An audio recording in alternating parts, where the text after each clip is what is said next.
جنہوں نے تازہ گوشت کھانا شروع کیا ان کی صحت چند ہفتوں میں ڈرامائی طور پر بہتر ہونے لگی۔ اور نوجوان آمنڈسن؟ آمنڈسن تو اس سے ایک قدم آگے نکل گئے۔ انہوں نے ایک تازہ ذبح شدہ سیل کا گرم خون پیا اور اپنی ڈائری میں لکھا کہ یہ مزیدار تھا۔ واقعی؟ جی، یہی وہ لمحہ تھا جہاں آمنڈسن نے قطبی علاقوں میں زندہ رہنے کا سب سے بڑا سبق سیکھا۔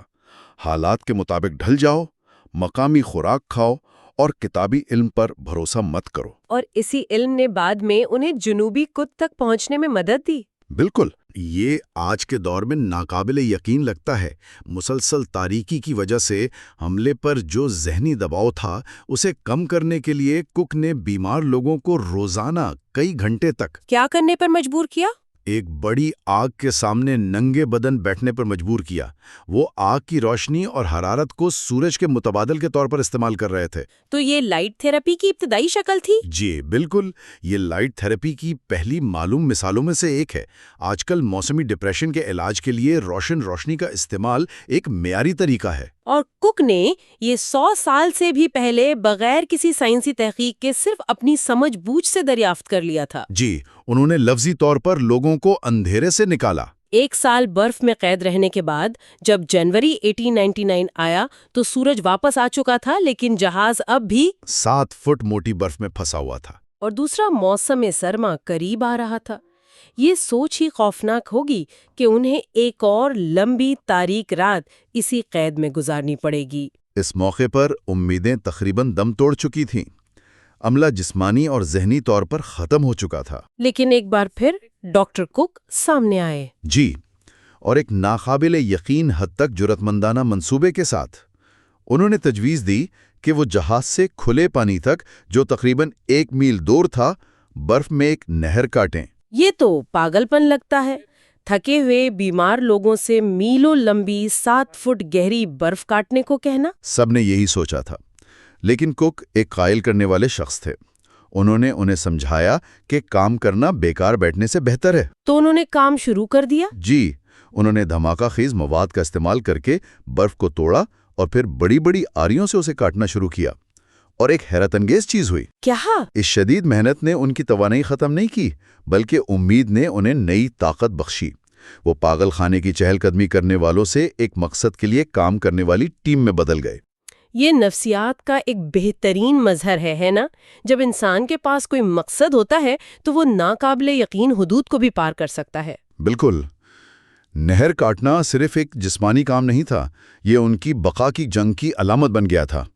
آخر کار تقریباً 1 مہینے کی انتھک جدوجہد کے بعد 14 مارچ 1899 کو جہاز نے آخری رکاوٹ کو توڑا۔ اور 377 دن برف میں قید رہنے کے بعد آزاد ہو کر کھلے پانی میں داخل ہو گیا۔ واہ! جب بیلجیکا نومبر 1899 میں بیلجین کے شہر اینٹورپ واپس پہنچا تو ان کا استقبال قومی ہیروز کی طرح کیا گیا۔ جی، لوگوں کا ایک بہت بڑا ہجوم جمع تھا، جشن منایا جا رہا تھا۔ بظاہر یہ کامیاب مہم تھی جو واپس آ گئی تھی، لیکن اس سفر نے ہر ایک کی زندگی ہمیشہ کے لیے بدل دی تھی۔ اس کے نتائج بہت دوررس تھے۔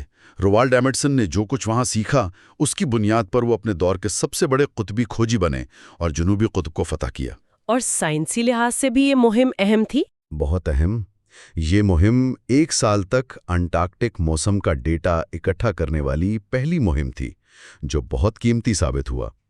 اس نے انٹارکٹیکا میں بین الاقوامی سائنسی تعاون کی ایک مثال بھی قائم کی، جو آج بھی انٹارکٹک معاہدے کی شکل میں زندہ ہے۔ اور فریڈرک کک، ان کی کہانی شاید سب سے پیچیدہ اور المناک ہے۔